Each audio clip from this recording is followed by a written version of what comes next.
The World Economic Forum is a 50-year-old organization, international organization, focused on public-private cooperation, bringing together business, international organizations, governments, academia, civil society, to understand how we can shape a better future for the world and create action groups to that effect.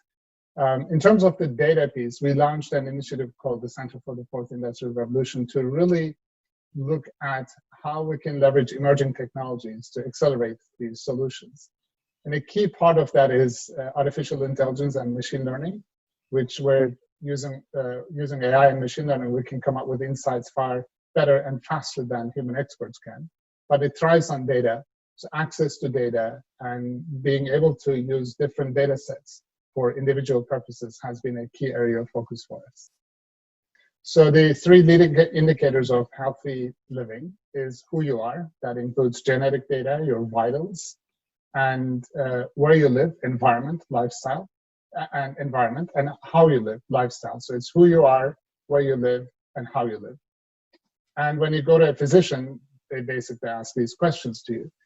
But imagine a world where we can collect these data sets without you going to a hospital or a physician, or you may not have access to a hospital, or you may not be able to go, as we see during the COVID-19 crisis. So what if we all had wearable devices, and we have our mobile phones, and through them we transmit all of that data, how we live, combine it with genetic information, with clinical trials, hospital records, and environment data that would come from sensors, the so-called Internet of Things installed in our cities and environment, and also the sensors in the agriculture fields or satellite data.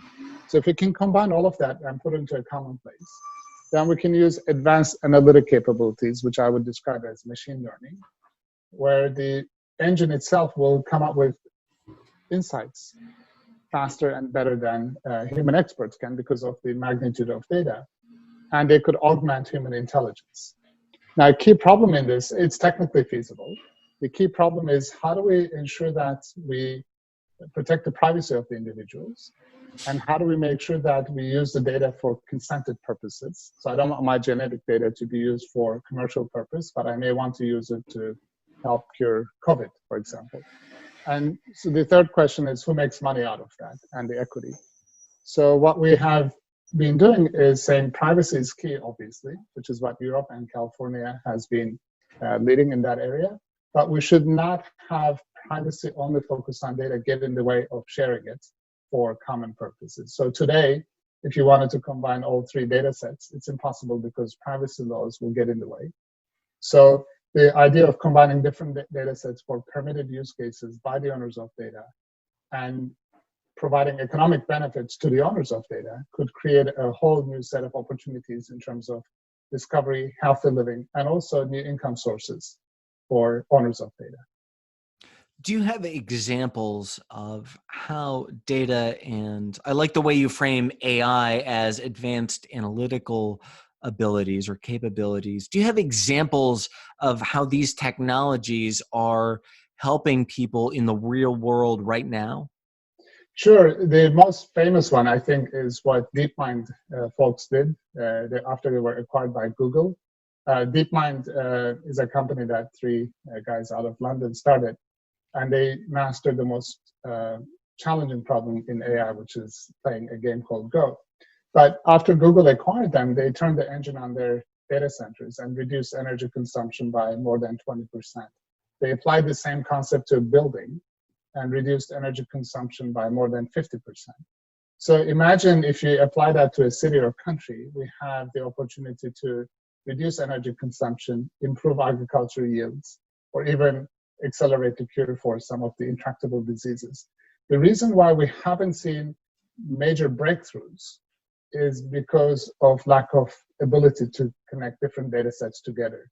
Researchers are finding it difficult, and if you want to develop a new product, you need to have access to data sets, but privacy laws that have been in place or based on 1980s case law are not designed to enable it.